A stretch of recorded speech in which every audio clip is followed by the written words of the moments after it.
महावीर भगवान कहते हैं उस विद्या को नमस्कार करते हैं। महावीर भगवान की जिस विद्या के कारण लोगों के लोक आलोक को देखने की शक्ति प्राप्त होती है और हम सबको जानते हैं। तो संसार में घूमने का कारण क्या है? कोई कहता है मोह कारण है, कोई कहता है परिवार कारण है, कोई कहता है घर कारण है। लेकिन पूज्यपाद स्वामी बड़ी अच्छी बात कहते हैं कि संसार में घूमने का कारण यदि है तो राग देश है। और इसीलिए स्तोपदेश में कहते हैं कि राग द्वेषे द्वय दीर्घा नेत्राकर्षण कर्मणा अज्ञान सुचरम जीवो संसार अब्दो भ्रमत्तसो।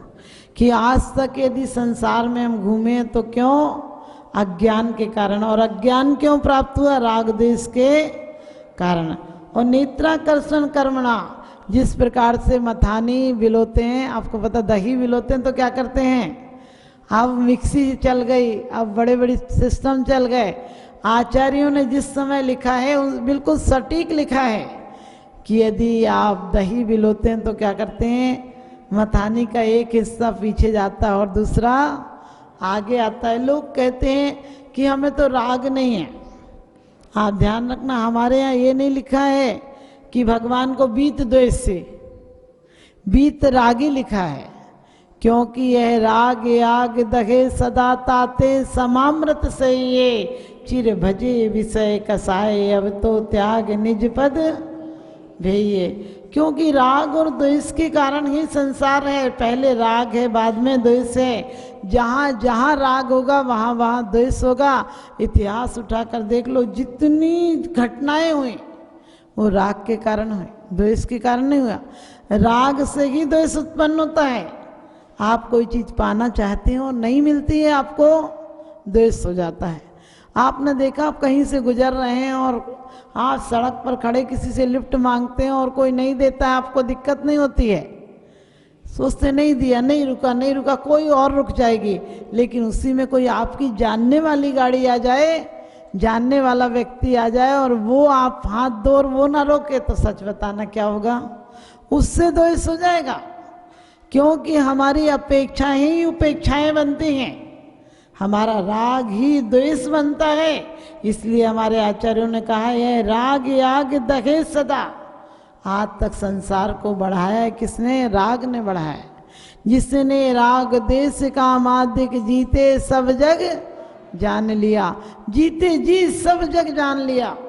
क्या है? मोक्ष मार्ग का निष्प्रय हो उपदेश दिया। मेरी भावना में हम पढ़ते हैं और यही तत्वार सूत्र में उमा स्वामी कहते हैं मोक्ष मार्गस्य नेतारम भेत्तारम कर्म विवृताम ज्ञातारम विश्व तत्वानाम वंदे तद्गुण लब्धये। मैं उस गुणों को नमस्कार करता हूँ। कौन? जो सर्वज्ञ हैं, वीतरागी हैं और हितोपदेशी हैं। क्योंकि सर्वज्ञ कौन हो सकते हैं? जो वीतरागी हैं, जिनके राग नहीं है तो द्वेष भी नहीं। और जो राग द्वेष से रहित बात कही जाएगी वही सच्चा हित उपदेश होगा।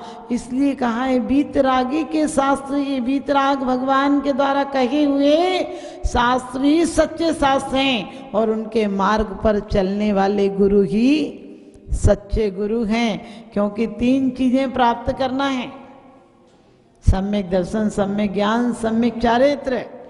और तीन के माध्यम से मिलेगा। देव, शास्त्र और गुरु के माध्यम से रत्नत्रय की प्राप्ति होगी, धर्म की प्राप्ति होगी। और इनकी माध्यम से चलकर आगे वो तीन पड़ाव मिलेंगे, जो दर्शन, ज्ञान और चारित्र। लेकिन छोड़ना क्या है? कह दिया मोह और राग और द्वेष, तीन चीज छोड़ने योग्य हैं। क्योंकि मोह ही हमारे राग द्वेष की परिणति कराता है। और इसलिए कहा है कि मोक्ष मार्ग के नेता वीतरागी देव हैं। और वीतराग कैसे हैं? सर्वज्ञ हैं, सबको जानते हैं, फिर भी राग द्वेष नहीं करते हैं। तो हम कम से कम थोड़ा सा तो राग द्वेष घटाएं। ध्यान रखना, क्योंकि उम्र के साथ जिंदगी में चाहें बदल जाती हैं, उम्र के साथ निगाहें बदल जाती हैं। लाख शास्त्र पढ़ने से कुछ नहीं होता है, जरा सी घटना से राहें बदल जाती हैं। आपने देखा बचपन में अपन लोग भी उन्हीं चीज़ों को रोते थे। थोड़ी सी नज़रिया बदल गया, बच्चा पहले लकड़ी के खिलौनों को रो लेता था, अब आपके कंप्यूटर आदि के ऐसे सिस्टम चल गए जो उसके खिलौने चल गए। निगाहें कभी नहीं बदली है, राग देश हमारा कभी नहीं बदला, और प्रगाढ़ हो गया। पहले थोड़ा कम भी था, थोड़ी हम पहले कहना चाहिए व्यवहारिकता जानते थे, किसी को देते थे, किसी से लेते थे। अब अकेला बचना है, क्या देगा क्या लेगा किसी को। इतना सामान पड़ा है कि खेलने वाला कोई नहीं है।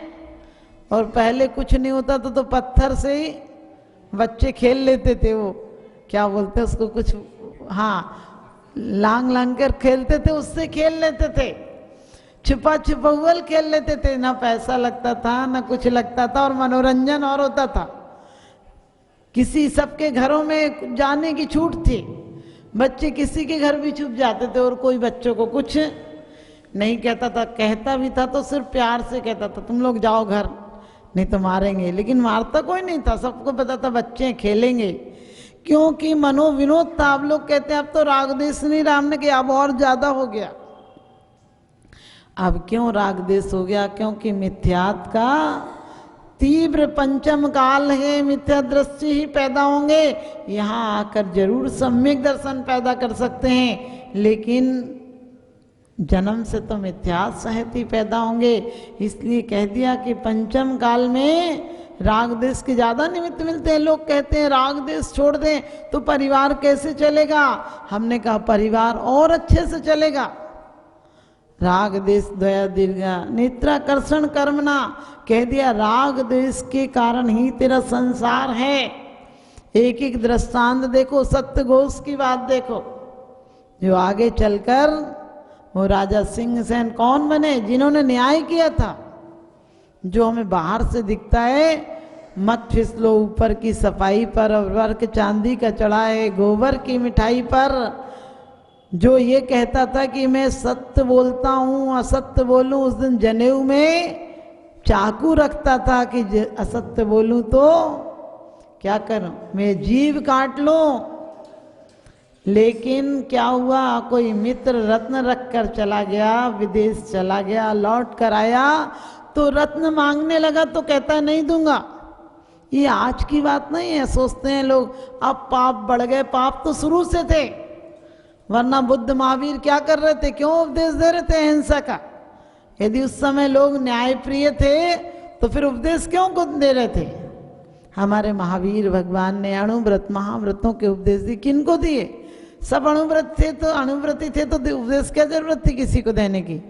बुद्ध इतने दिनों तक यही कहते रहे अहिंसा लाओ, ये लाओ, वो लाओ, जीवों को मारो मत। भले उनने कह दिया मरे जीव खाओ, लेकिन क्या पता उन्होंने कहा या बीच वालों ने बना लिया। क्योंकि कोई धर्म नहीं सिखाता है किसी से लड़ना, कोई धर्म नहीं सिखाता है आपस में कलेश करना, लेकिन इंसान अपनी भ्रांति, अपनी जिव्या लोलुपता के कारण रास्ते निकाल लेता है। तो ध्यान रखना।